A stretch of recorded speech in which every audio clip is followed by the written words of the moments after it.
Francis of the Wider Field is an enigmatic title for a collection of poems by Laura Van Prooyen that deal with the inscrutable nature of our closest relationships.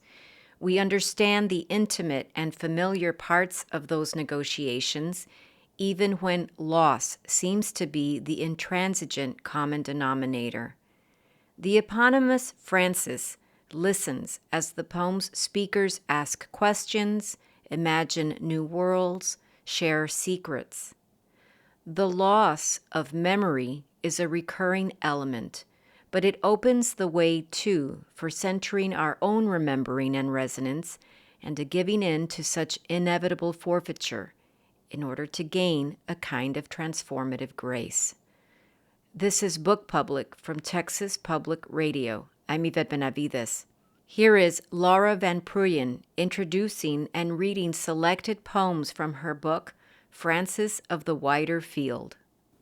Hi, I'm Laura Van Prooyen, and I will be reading from my third collection of poems called Francis of the Wider Field. And I'd like to start with a poem. A lot of times people will ask me, who is Francis? Because of the title of the book. And in large part, my response has become this poem, which sort of answers that question, but instead of who is Francis, it really answers what is Francis. This is the title of the poem, Location Francis. When I say Francis, I mean the maple trunk bulging through chain link. I mean the pit bull with spiked collar who lives on the other side. I say Francis, and I sound like a leaking bike tire. Francis, my purple Schwinn, my flowered banana seat, my legs pumping through the subdivision that springs from the field. Francis rides on the air. You might say, I don't understand, and I'd say, this is not my voice. It's something in the leaves that keeps speaking, something that saw me as a child, rubbed a coin on the sole of my foot.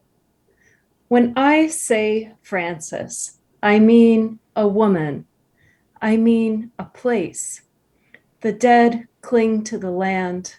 The living cling to a story that, like currency, changes hands. The poems in this book, as you can see from that one, deal a lot with place. I am from the south suburbs of Chicago in sort of a blue collar Rust Belt part of the city or the suburbs. And I live here in San Antonio. I've been here for a decade and it feels really like my second hometown.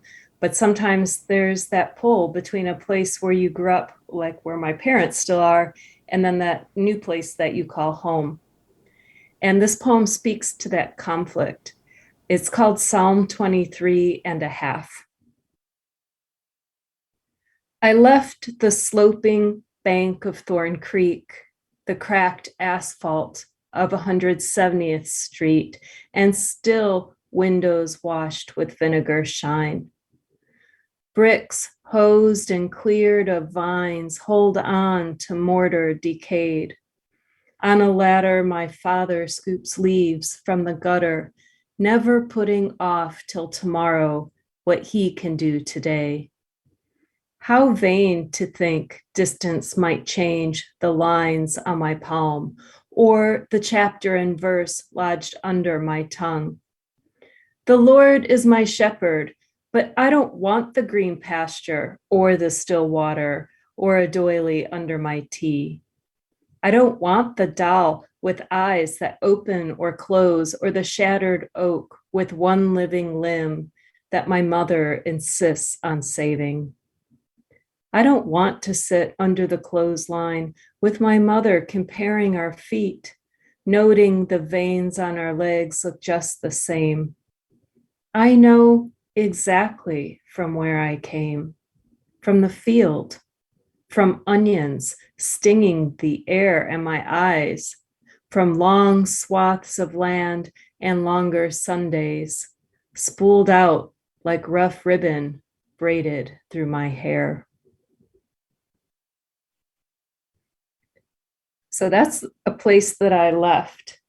It's an interesting place where I grew up because it really was field, and in my lifetime turned into subdivisions, and then turned into a community that was really changing, and fell onto some pretty tough economic times. I think they're pulling out of it.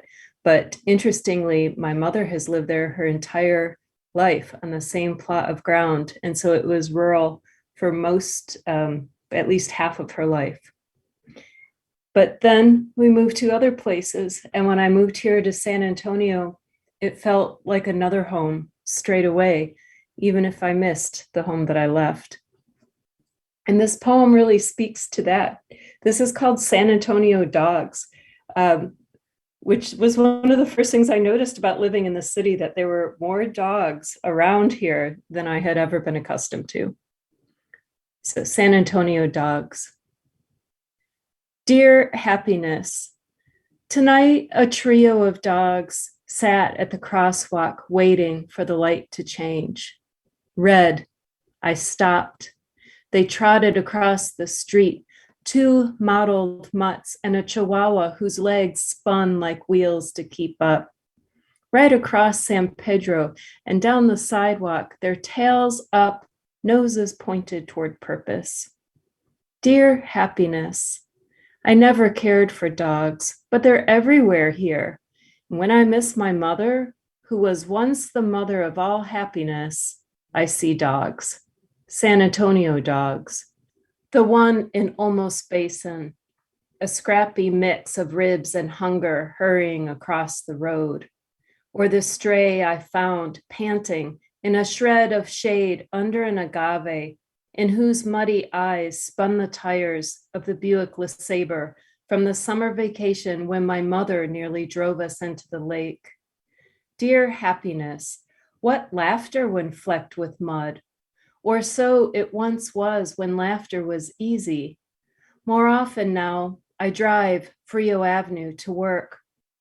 Not that there's not happiness in high tension wires, in bouncing over the tracks by the building with Monterey Lounge faded on bricks, where knotted curtains in wide open windows swing, where on the roof of the garage, a bullish dog rushes out to the rusted edge, barking down onto the street.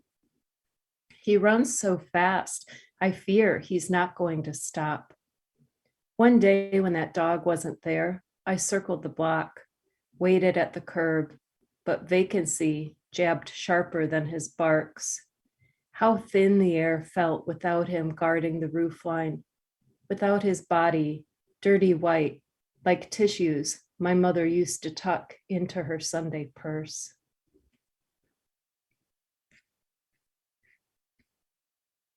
And I'd like to close with this poem. I know a lot of people, similar to the experience I've had to be separated from people they loved over this last year. And my parents still live there in the Chicago area, and my mom has dementia, so it's been especially hard to be away when you're so far away from someone you really want to see often. This is called Elegy for My Mother's Mind. We're walking inside your mind where it's beginning to snow. And no matter how quickly I shovel, the path will go blank, where you'll lose the child who picked every last tulip you waited a solid Chicago winter to watch bloom. Lose the girl who pedaled her Schwinn up and back the driveway while you fried bacon behind the evergreens in an electric pan so the house wouldn't smell. But this night, grackles above us blacken the tree, and you hold on to me as you get into the car. Together, we go to the store where you try on every clearance marked blouse and buy nothing. You're forgetting sadness too, that pool where you used to swim with an armload of bricks, where no slow tug of a rope could pull you from the bottom.